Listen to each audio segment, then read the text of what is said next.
Hello and good morning everyone. My name is Yugal Vijay Bhaisale, lecturer in Mechanical Engineering Department from NIT Polytechnic Nagpur. मैं आप सभी का स्वागत करता हूं आज लेक्चर नंबर 29 में, जहां आज हम पढ़ेंगे टाइप्स ऑफ कंप्रेसर। पिछले लेक्चर में भी हमने टाइप्स ऑफ कंप्रेसर पढ़े, आज हम उनके कुछ और टाइप्स को थोड़ा एक्सप्लोर करेंगे। तो चलिए शुरू करते हैं आज का लेक्चर। ये रहे आपके डिपार्टमेंट के विजन और मिशन। प्लीज अपने वीडियो को एक बार पॉज कीजिए और इन्हें पढ़ लीजिए। आई होप आप सभी ने इसे पढ़ लिया होगा। So the sum of previous lecture हमने पढ़ा था क्लासिफिकेशन ऑफ कंप्रेसर, और आज हम लोग देखने वाले हैं डिफरेंट टाइप्स ऑफ कंप्रेसर। ठीक है, और ये रहे आपके प्रोग्राम आउटकम्स अचीव्ड। तो सबसे पहला कंप्रेसर होता है वो होता है सेंट्रीफ्यूगल कंप्रेसर। तो सेंट्रीफ्यूगल कंप्रेसर जो होगा वो होगा पॉजिटिव डिस्प्लेसमेंट कंप्रेसर। ठीक है, हम लोग कौन से कंप्रेसर देखने वाले हैं? Positive displacement compressor. तो उसका ये डायग्राम यहाँ पे दिया है आपको। तो ये आपने कहीं पढ़ा होगा, शायद से फर्स्ट ईयर में या सेकेंड ईयर में कहीं ना कहीं तो आपने ये पढ़ा होगा इस प्रकार की डायग्राम। तो ये हो गया सेंट्रीफ्यूगल कंप्रेसर। इसमें जो मेन कंपोनेंट्स होते हैं, तो मेन कंपोनेंट में सबसे पहला रहेगा आपका ये इम्पेलर। देखिए, ये क्या है आपका इम्पेलर। ठीक है, इम्पेलर जो होता है वो स्टेनलेस स्टील का बना होता है, ताकि आपका जो रेफ्रिजरेंट है वो अच्छी तरीके से काम कर सके। ओके, उसके बाद में इसकी जो आउटर मोस्ट जो लेयर यहाँ पे दिख रही है, इसको बोला जाता है केसिंग। ये जो होता है वॉल्यूट में होता है। आपने इनवॉल्यूट पढ़ा होगा फर्स्ट ईयर में, इनवॉल्यूट का शेप पढ़ा होगा, है ना? तो इसको बोला जाता है केसिंग। ठीक है, ये है इसकी डायरेक्शन ऑफ रोटेशन। और यहाँ पे ये जो बना हुआ है ये होता है डिफ्यूजर रिंग। ये क्या है आपका? Diffuser ring. ठीक है, ये है आपका डिफ्यूजर रिंग। तो यहाँ पे इसकी वर्किंग किस प्रकार से होंगी? इसकी वर्किंग किस प्रकार से होंगी, तो देखो मैंने यहाँ पे एक एनिमेशन करके दिखाया हुआ है यहाँ पर। सो देखो, ये एक सेंट्रीफ्यूगल पंप होता है। सेंट्रीफ्यूगल पंप का जो एग्जांपल मैंने यहाँ पे दिया है वो सिमिलर तरीके से यहाँ पे काम करेगा एज अ सेंट्रीफ्यूगल कंप्रेसर। तो यहाँ पर देखो क्या होगा, यहाँ पर यहाँ से जो मेन है फ्लूइड का इनलेट, यहाँ से क्या होगा, बीच से जो सेंटर है वहां से क्या होगा, उसका वाला इनलेट आएगा। मतलब आपका जो रेफ्रिजरेंट रहेगा वो यहाँ से अंदर आएगा। वहां से अंदर आने के बाद ये जो आपका इम्पेलर है, ये इम्पेलर क्या होगा, रोटेट होगा। कैसे रोटेट होगा? देखो, वहां से फ्लूइड आ रहा है, तो फ्लूइड आ रहा है तो क्या होगा, वो इम्पेलर के ऊपर जाएगा और इम्पेलर को क्या करेगा, वो धक्का मारेगा। इम्पेलर को धक्का मारेगा तो उसकी वजह से क्या होगा, आपका इम्पेलर जो है वो क्या होगा, रोटेट होना चालू करेगा। जैसे जैसे इम्पेलर रोटेट होगा तो आपका जो रेफ्रिजरेंट है वो क्या होगा, मूव होता चलेगा। और मूव होने के बाद वो कहाँ पे जाएगा, गाइड वेंस की तरफ जाएगा। मतलब आपके जो डिफ्यूजर रिंग है, डिफ्यूजर रिंग की तरफ जाएगा। और डिफ्यूजर रिंग भी क्या होगा, फिर वो भी रोटेट होगा, है ना? तो आपका जो वॉल्यूम है, आपका जो वॉल्यूम है वो क्या हो रहा है, बढ़ रहा है। आपका जो वॉल्यूम क्या हो रहा है, बढ़ रहा है। उसकी वेलोसिटी कम हो रही है, लेकिन उसका प्रेशर जो है, उसका प्रेशर जो है वो क्या हो रहा है, बढ़ रहा है। क्यों बढ़ रहा है? वो बढ़ रहा है इस केसिंग की वजह से। उसका जो शेप हमने दिया है उसको, ठीक है, उसको क्या बोलेंगे, उसके वजह से उसका क्या हो रहा है, उसका प्रेशर जो है बढ़ रहा है। और कॉम्प्रेसर का मेन काम क्या है? कॉम्प्रेसर का मेन काम है उसका प्रेशर बढ़ाना। किसका? रेफ्रिजरेंट का प्रेशर बढ़ाना। ठीक है, तो इस प्रकार की इसकी वर्किंग होती है। एक बार फिर से मैं आपको एक्सप्लेन कर देता हूँ कि देखो भैया, ये जो फ्लूइड इनलेट है, यहाँ से आपका रेफ्रिजरेंट अंदर की तरफ आएगा और आपका इम्पेलर जो है रोटेट करेगा। इम्पेलर रोटेट होने के बाद में यहाँ पे लगे होते हैं गाइड वेंस, या फिर आप उसको बोल सकते हैं डिफ्यूजर रिंग। ठीक है, और डिफ्यूजर रिंग भी क्या हो गए, रोटेट होंगे। और जो रोटेट होते होने के बाद में फिर यहाँ से वो क्या करेगा, आपका जो रेफ्रिजरेंट है वो आउटलेट की तरफ जाएगा। ठीक है, इसकी जो केसिंग होती है, इस केसिंग के वजह से इसका जो प्रेशर होता है वो बढ़ जाता है, उसकी वेलोसिटी कम हो जाती है। और हमें क्या चाहिए, हमें चाहिए कि आपके रेफ्रिजरेंट का प्रेशर जो है वो बढ़ जाए। ठीक है, और फिर वो हाई प्रेशर, हाई प्रेशर वाला जो रेफ्रिजरेंट है वो हम लोग कहाँ पे भेजेंगे, फिर कंडेंसर में भेज देंगे। सबको समझ में आ गया, है ना? अभी चलिए, इसका एप्लीकेशन वर्किंग तो आप लोगों ने देख लिया, पेपर में आया तो आपको इस प्रकार की डायग्राम बनानी पड़ेंगी। ठीक है, और आपको थोड़ा सा इसके बारे में लिखना पड़ेगा। तो देखते हैं अब इसके एडवांटेजेस।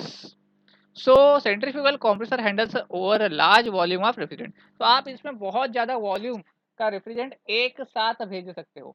बहुत ज़्यादा वॉल्यूम जो है एक साथ भेज सकते हो। ठीक है, बाकी जगहों पे आप भेज सकते थे क्या? नहीं, आपको छोटा छोटा छोटा छोटा एक एक पाइप से आपको भेजना पड़ता था, है ना? दूसरा, centrifugal compressor can be use for 50 to 5000 ton of capacity. बाप रे, इतना बड़ा टन का कैपेसिटी का भी वो यूज कर सकता है बोल रहा है कि नहीं? थोड़ा पेन का यूज कर लिया जाए। तीसरा क्या बोलता है, speed of centrifugal compressor is very high. देखो जिस प्रकार से वो रोटेट होता है तो उसकी जो स्पीड होती है वो बहुत ही ज्यादा हाई होती है और वो परफेक्टली बैलेंस होता है। ठीक है। तीसरा, चौथा, due to the perfect balancing centrifugal compressor is free from vibration. Vibration नहीं होता है, क्यों? क्योंकि उसका जो केसिंग होता है वो इस प्रकार से इन्वॉल्व जो शेप में बना होता है उसकी वजह से क्या होता है, वो परफेक्टली बैलेंस होता है, उसमें वाइब्रेशन बिल्कुल भी नहीं आएंगे। ठीक है। Only few parts of the compressor that is shaft and bearing requires the lubrication. Lubrication बहुत ही कम लोगों को लग रहा है भैया, आपके शाफ्ट को लग रहा है और बेरिंग को लग रहा है, बस बाकी और किसी को लगने लुब्रिकेशन करने की आवश्यकता नहीं पड़ रही। मतलब आपका ऑयल का खर्चा बच गया, है ना? The efficiency of centrifugal compressor is very high. Efficiency तो बहुत ज्यादा रहेगी इसकी वाली। The part load efficiency of centrifugal compressor is better than other compressor. इसके ऊपर जो हर एक पार्ट के ऊपर, एक एक पार्ट के ऊपर जो लोड आ रहा है वो लोड का जो एफिशिएंसी रहेगा वो बेटर रहेगा बाकी किसी भी कंप्रेसर को पकड़ लो। ठीक है। Centrifugal compressor can be directly coupled to a motor और अ प्राइम मूवर। तो आप उसको डायरेक्टली यूज कर सकते हो मोटर से या फिर प्राइम मूवर से। ठीक है। और it can be use where the refrigerant R11, R12, R113 और अमोनिया। तो ये बहुत इंपॉर्टेंट रहेगा भैया कि आप सेंट्रीफ्यूगल कंप्रेसर को कहाँ पे यूज कर सकते हो, कौन से रेफ्रिजरेंट के साथ यूज कर सकते हो। ठीक है। अब क्यों इसको यूज कर सकते हैं चलो देखते हैं। तो डिसएडवांटेज क्या रहेंगे इसके वाले, तो इसमें जो सबसे मेन जो प्रॉब्लम होता है वो होता है सर्जिंग का। अब सर्जिंग मतलब क्या होगा, इसमें क्या होगा, बहुत सारा आपका जो रेफरेंट है एक साथ में जा रहा है, एक ही टाइम पे वहां पे रह रहा है। ठीक है। तो उसकी वजह से क्या होगा, वो कभी कभी उसका फ्लो बढ़ जाता है, उसके फ्लो को फिर कंट्रोल करना थोड़ा सा मुश्किल हो जाता है। तो ये उसका बहुत मेन डिसएडवांटेज हो जाता है। ठीक है। The refrigerant use for the centrifugal compressor must be heavy because the discharge pressure is directly proportional to density. ये मैंने बोला था ना कि कौन सा रेफ्रिजरेंट यूज करेंगे, तो क्यों यूज करेंगे, यहाँ पर जो आपको रेफ्रिजरेंट यूज करना है वो थोड़ा सा आपको हेवी चाहिए, है कि नहीं? अगर हेवी रहेगा तभी जाके वो उसमें बरोबर से वो क्या करेगा, रोटेट हो पाएगा। मतलब उसकी डेंसिटी जो है आपको कैसी चाहिए, थोड़ी सी ज्यादा चाहिए। ठीक है। डेंसिटी आपके रेफ्रिजरेंट की थोड़ी सी ज्यादा चाहिए। द प्रेशर रेशियो पर stage is smaller. Pressure ratio जो रहता है उसका वाला वो थोड़ा छोटा रहता है। Multi staging of compressor is difficult. अभी देखो ये जो सेंट्रीफ्यूगल कंप्रेसर है इसमें आप मल्टी स्टेजिंग ना के बराबर कर सकते हो। ठीक है। क्योंकि एक टाइम पे इतने सारे सेंट्रीफ्यूगल कंप्रेसर को आप हैंडल नहीं कर पाओगे। एप्लीकेशन कहाँ करेंगे, तो एयर कंडीशनिंग जहाँ पे लार्ज लार्ज एप्लीकेशंस होते हैं। दूसरा, वेयर द स्पेसिफिक वॉल्यूम बहुत ज़्यादा चाहिए, जहाँ पे आपको स्पेसिफिक वॉल्यूम जो है उसका बहुत ज़्यादा चाहिए। Use where the high compressor efficiency is required, जहाँ पे कंप्रेसर की एफिशिएंसी ज़्यादा रहेगी चाहिए। ठीक है। Use where the compressor directly couple to the motor, जहाँ पर भी आपको मोटर को डायरेक्टली कपल करना होगा। ठीक है। तो वहां पर आप लोग क्या करेंगे, सेंट्रीफ्यूगल कंप्रेसर का यूज करेंगे। It can be conveniently use with R11, R12, R113 and ammonia. तो ये मैंने आपको पहले ही बता दिया कहाँ पे यूज कर सकते हैं अपन इसको। ठीक है। तो ये रहे आपके सेंट्रीफ्यूगल कंप्रेसर के बारे में सब कुछ। ठीक है। चलो आगे बढ़ते हैं। आगे हम देखते हैं स्क्रू टाइप कंप्रेसर। ये भी एक पॉजिटिव डिस्प्लेसमेंट कंप्रेसर है। ठीक है। तो पॉजिटिव डिस्प्लेसमेंट कंप्रेसर है तो इसमें देखते हैं इसकी डायग्राम। सबसे पहले देखो इसमें क्या होता है, मेन कंपोनेंट्स में क्या रहेगा, दो ही मेन कंपोनेंट रहेंगे। एक होता है मेल रोटर और दूसरा होता है फीमेल रोटर।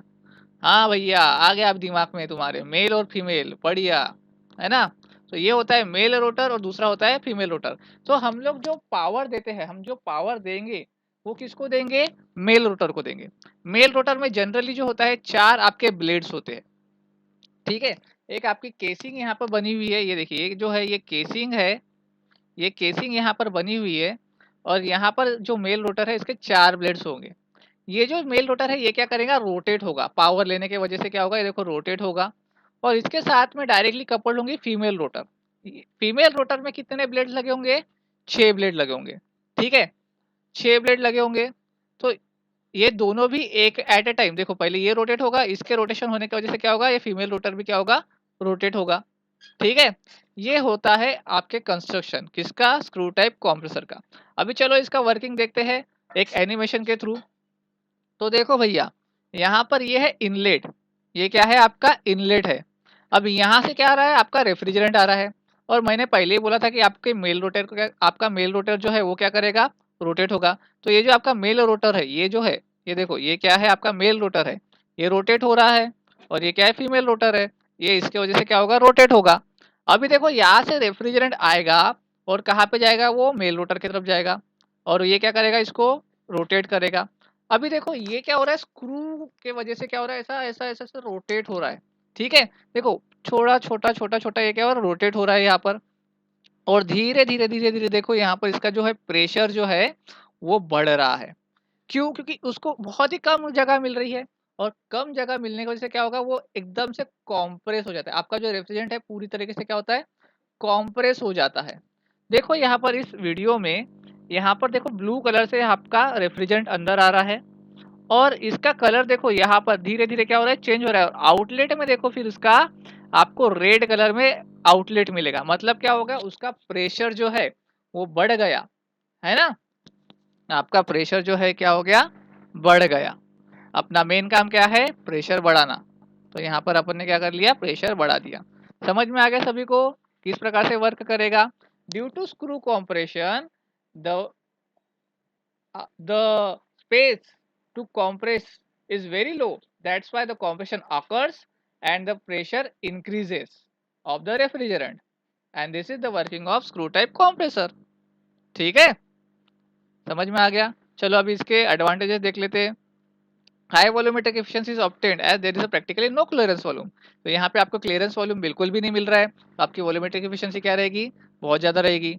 ठीक है, uniform and continuous refrigerant is obtained. आपको यूनिफॉर्म और कंटिन्यूअस रेफ्रिजरेंट मिलते रहता है। ठीक है, absence of suction and discharge wall eliminates pressure drop. ठीक है, सक्शन और डिस्चार्ज ड्रॉप के वजह से आपका जो प्रेशर ड्रॉप है वो कम हो जाएगा। At a partial load power consumption is less. तो पार्शियल लोड पावर जो रहेगा वो कंजम्पशन, वो क्या करेगा, कम पावर लेगा। It can be directly couple to the prime mover. आप उसको डायरेक्टली प्राइम मूवर के ऊपर यूज कर सकते हो। प्राइम मूवर मतलब क्या होता है भैया, आपका टरबाइन। ठीक है, तो टरबाइन के साथ डायरेक्टली यूज कर सकते हो आप लोग उसको। It can be use with the refrigerant R22 and ammonia. तो R22 और अमोनिया के साथ में आप इसको यूज कर सकते हो। ठीक है, समझ में आ गया सभी को। It has a even torque and purely rotary motion, therefore it is a perfect balance. ठीक है, तो टॉर्क आपको मिलेगा, इसका प्योर रोटरी मोशन मिलते रहता है, तो परफेक्टली बैलेंस टाइप है ये।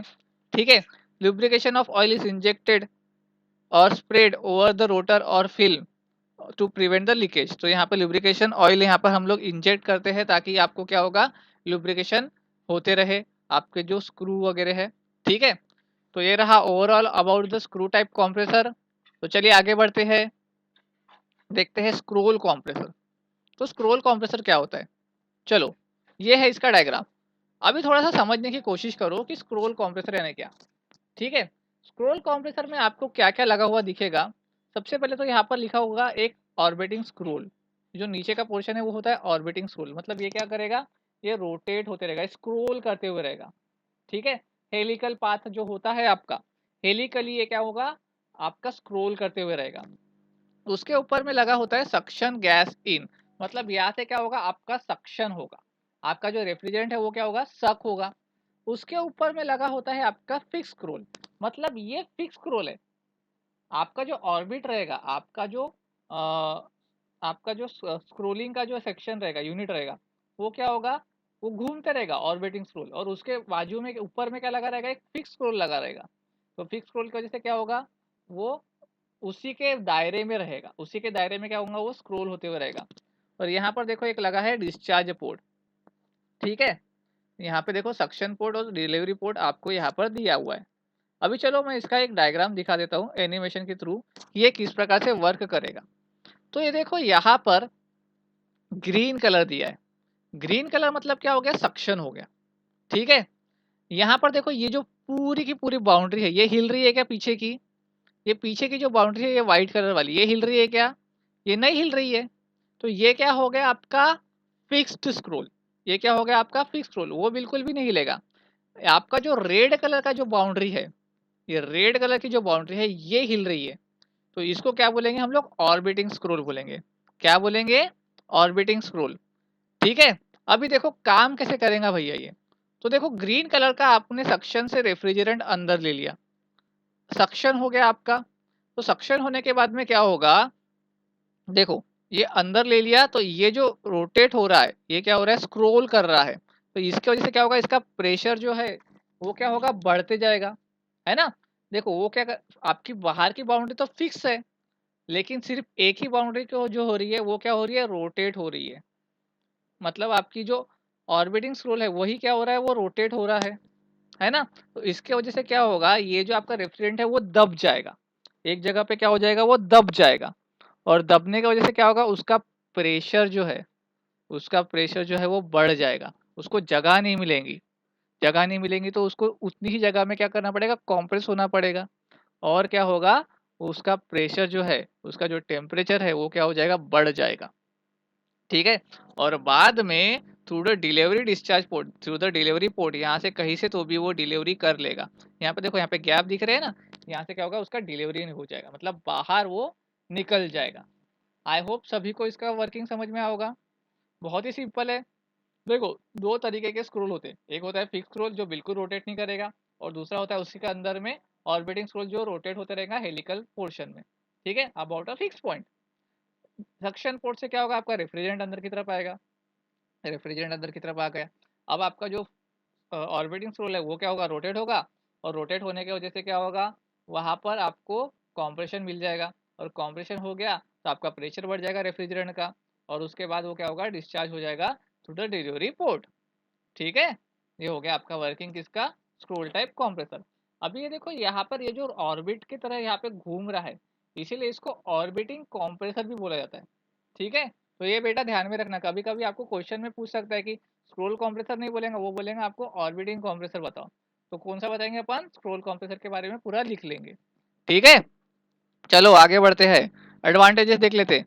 बेटर स्टार्टिंग एबिलिटी, इसकी स्टार्टिंग एबिलिटी बहुत जबरदस्त है बोलते हैं। एनर्जी इफिशिएंट है, ये बहुत ज़्यादा एनर्जी इफिशिएंट रहेगा। Reliable due to few moving parts, इसके मूविंग पार्ट्स में क्या है, सिर्फ एक ही मूविंग पार्ट है आपके पास में, तो ये क्या है, ज़्यादा से ज़्यादा रिलायबल रहेगा। ठीक है, साउंड नहीं करता है, आवाज़ ही नहीं करता, तो आपका नॉइस पोल्यूशन का तो पूरा फंडा ही खत्म हो गया। ठीक है, axial and radial complicable and reliable, axial और रेडियल जो है वो हम लोग यूज़ कर सकते हैं इसमें। डिसएडवांटेज में क्या रहेगा, इसकी कैपेसिटी बहुत कम रहती है, मतलब एट ए टाइम आप बहुत ज़्यादा रेफ्रिजरेंट यहाँ पे नहीं यूज़ कर सकते। ठीक है, इसकी कैपेसिटी थोड़ी सी कम रहती है। चलो एप्लीकेशन देखते हैं। एप्लीकेशन कहाँ रहेगा, use for the refrigerant unit up to 25 ton capacity. जैसा कि बोला गया है कि इसकी कैपेसिटी कम है, तो 25 टन की कैपेसिटी तक ही आप इसको यूज़ कर सकते हो। दूसरा देखते हैं, for bulk milk cooling application, तो बहुत ज़्यादा मिल्क को अगर कूल करना है आपको तो आप इसको यूज़ कर सकते हो। It is use in the transportation, air conditioning, air conditioning के ट्रांसपोर्टेशन के लिए भी आप स्क्रोल कंप्रेसर को यूज़ कर सकते हो। So that's all from the compressor, limited outcomes achieved, the classify the compressor. और आज हमने क्या पढ़ा, सेंट्रीफ्यूगल कंप्रेसर के बारे में, स्क्रू टाइप कंप्रेसर के बारे में, और स्क्रोल टाइप कंप्रेसर के बारे में। और ये रहे आपके program outcomes achieved.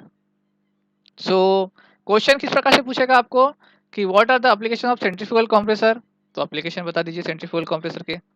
Draw a neat sketch of screw compressor use in refrigeration and state any 4 advantages of it.